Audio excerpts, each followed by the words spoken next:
Hello everyone, this is Darion of GNB.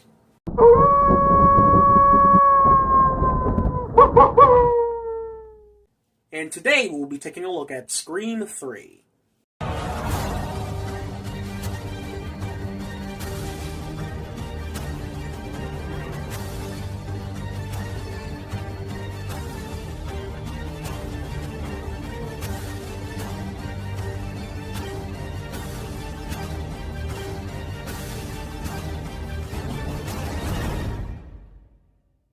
Scream 3 focuses on our Woodsboro trio having to confront a new Ghostface, who has a mysterious new connection to the past. Here we are, our biggest bump in the road of our Scream journey. The red-headed stepchild of the franchise, as a lot of people would say. Yeah, whenever I hear people say there's no bad Scream movie, I look at this movie and I'm like, are you sure about that?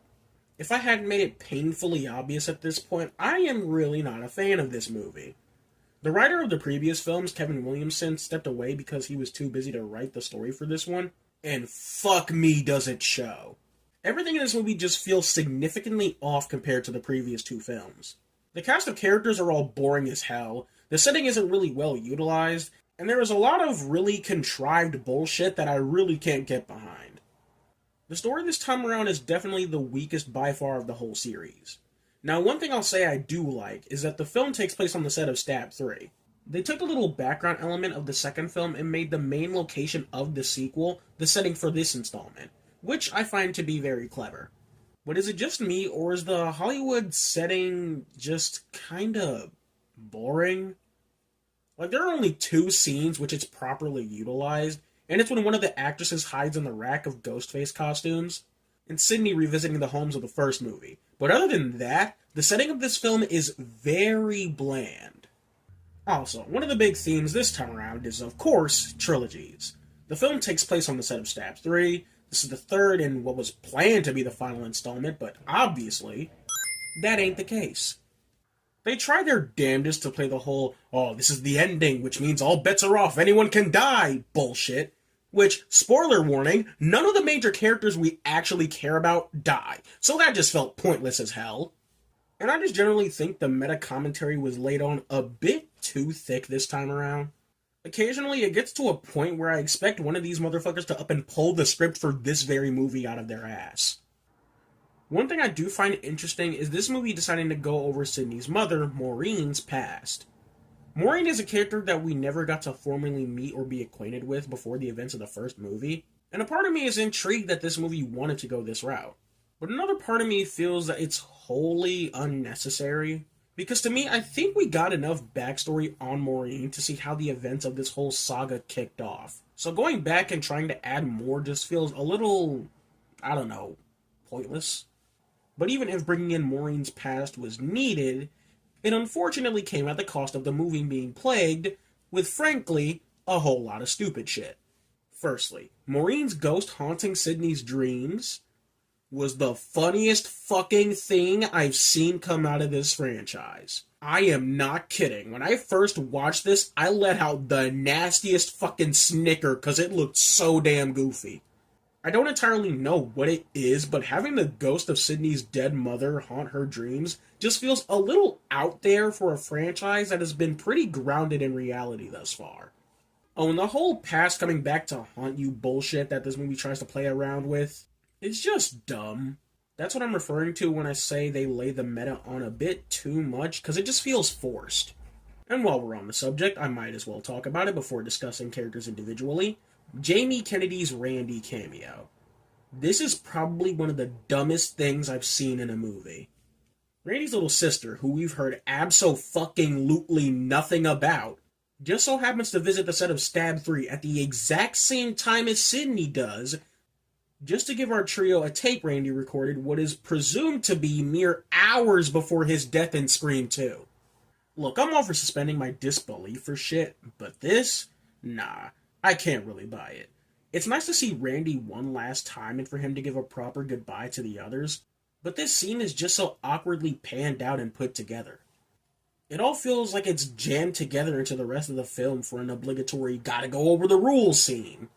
The whole cast of this movie, outside of our returning characters, I couldn't give two shits about. But at least in Scream 2, all the newer ones were all well performed, so I could enjoy them for that. These guys, these new guys, just suck. Having the supporting cast be actors who play our beloved characters in Stab 3 is admittedly very clever. But I'm sorry, these guys are annoying at best and downright boring at worst. I don't care about fake Gale, or fake Dewey, or fake Sydney, or any of them for that matter.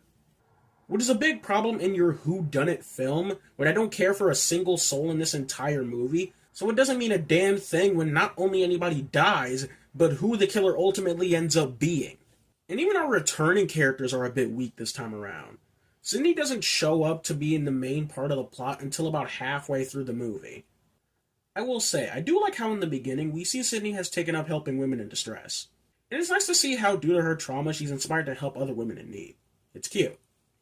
But that's all there really is I have to say about her. Well, that and the badass face-off she has with Ghostface in the end. Seeing as she's very disconnected from the main plot and cast for a good duration of the movie. Which is an even bigger problem I'll get into later. Dewey and Gale are at center stage for a majority of the film, and they're just okay. Cox and Arquette have good chemistry as per usual, but at this point in the series you can't help but be a bit frustrated at the whole will they won't they BS and just cut to the chase already. This is also the point in the series where our main trio just starts to feel invincible. Like they're never in any real danger. Getting back to Maureen. Even with all the stupid shit that making her past a part of the plot drag in, something of note is another thing this movie likes to talk about. Typically in Hollywood, women would do favors. Yeah, let's leave it at that. I don't know what I can and can't say in this fucking website. For big directors in order to get into movies. And Scream 3 calls attention to this. A lot. God, Roman. Remind me not to sleep with him again. I've been hearing it all my life. It's uncanny. I was up for Princess Leia. I was this close. So who gets it? The one who sleeps with George Lucas. I did not fuck that pig Milton to get a leading role just to die here with second-rate celebrities like you two! It's all throughout the movie. But it's when we get to Maureen when the movie hints that she may have been taken advantage of. Nothing happened to her that she didn't invite in one way or another. No matter what she said afterwards. Are you saying I'm saying things got out of hand. Maybe they did take advantage of her. You know, maybe the sad truth is, this is not the city for innocence. I like that this film chooses to discuss and call attention to this kind of shit. And it makes it even more ironic whose name is attached to these movies. That's all I'll say about that fucker.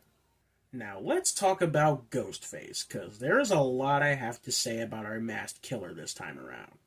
So firstly, shown from our opening sequence, which, quick sidebar, I still think is pretty damn cool. It was honestly sad to see Cotton go. He may not have been all good, but given being wrongly convicted of murder to finally getting the spotlight he wanted, just to end up brutally murdered, I don't know. Kind of feel bad for the dude. Anyway, this new Ghostface is for the first time flying solo, only being one killer, but also has this new tool that can change their voice to be literally anyone.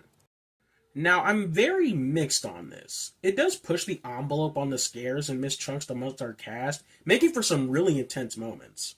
But it's another thing that feels kind of out of place in this franchise, and it causes us to hear less of Roger L. Jackson's iconic voice for the character.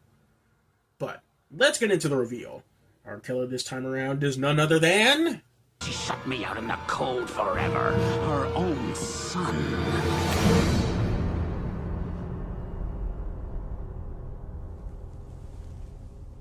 Roman Bridger, director. Who? Roman? The director of Stab 3, who once again only makes a handful of appearances throughout the entire movie? Why is this the second film in a row that has the reveal of a character that we barely get to know or see? You guys do know that in order for a whodunit reveal to work, we actually have to know and care about who actually done it, right? But wait! There's more! Roman Bridger, director. And brother. Aw, you gotta be fucking kidding me! Seriously? We're pulling the whole long-lost brother card? Seriously?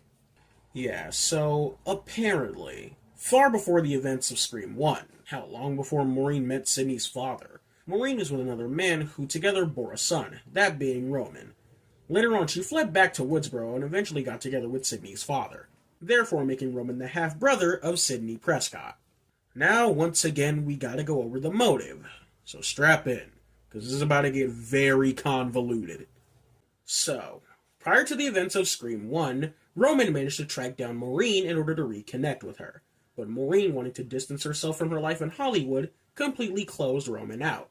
So that leads to Roman orchestrating Maureen's murder. That's right, it was him who showed Billy the footage of Maureen sleeping with Billy's father, which in turn led to Roman getting Billy and Stu to murder Sidney's mother, Maureen. The two eventually spun off to do their own murder spree afterwards. And now Roman wants to kill Sidney out of jealousy for having the mother and the life he never got. So, I have a whole lot of problems with a lot of the shit that I just spat out. First of which being is that, did we really need to add in the whole Roman getting Billy and Stu to kill Maureen bit? It was so much cooler thinking that these two psychos moved and planned on their own accord, and adding in this bit with Roman orchestrating it just feels dumb and pointless. Second, I hate the whole past coming back at you bullshit, because this whole reveal that this random motherfucker orchestrated this entire saga to kick off is just really dumb. This isn't solely a Scream 3 issue, just issues I have with movies in general. Because it just feels like a cheap way to tie into previous events, and yeah, it's not always bad. These things can be done right, but unfortunately, this is not one of those times. And Roman. Easily one of the most pathetic ghost faces we'll ever see in this franchise. I know they probably tried their best to convey him being bitter and jealous of Sidney, but I just have to ask, jealous of what exactly? That she had a loving mother? Well, yeah, I feel bad she abandoned you, but claiming that Sidney had a better life than you overall, a somewhat highly successful movie director, is quite silly. I do want to reiterate that just because someone is rich doesn't mean that they can't go through struggles or any shit like that. But the way they handled Roman, it came across as more pathetic than tragic or sad. Throughout this entire climax, he just feels like a whiny little brat that you can't take seriously as a threat. What makes this even worse is that prior to this reveal, Sidney has no idea who the fuck Roman is. In the previous film, Sidney at least knew who the killer turned out to be personally, which gave for more shock and drama. Here, these two never share a single scene, not even a line of dialogue, nothing! What makes this reveal especially more stupid and feel cheap is the fact that several scenes earlier, Gail finds Roman's dead, in quotation marks, body. Checks the dude's pulse and everything, and declares that he's dead. So what, did she just do it wrong? She seemed pretty fucking confident in declaring that he was dead. All they had to do was not have Gail check his pulse, and it would have been less stupid. She saw a fucking knife in the dude's chest. I don't know why she felt the need to check his pulse at all. This movie just dropped the ball really damn hard. The story and overall script was a big mess. You never give a shit about any of the characters. A bulk of the performances suck. The story is littered with a lot of lazy and contrived bullshit, and even though I didn't touch on it throughout the video, this movie just feels a bit more unnecessarily goofier than the last two, and really toned down on a lot of the scares. Once again, the killer reveal for this movie is lame as hell, with a lot of BS writing attached to it. A lot of this movie feels like it jumps the shark way too much, and as a whole, just wasn't that good of a movie. I really don't know what else to say. So, if you agree or disagree with anything I've said in this video, let me know right down there in the comments below. Also, be sure to like and subscribe. This is Darion of GNB Productions, and take care.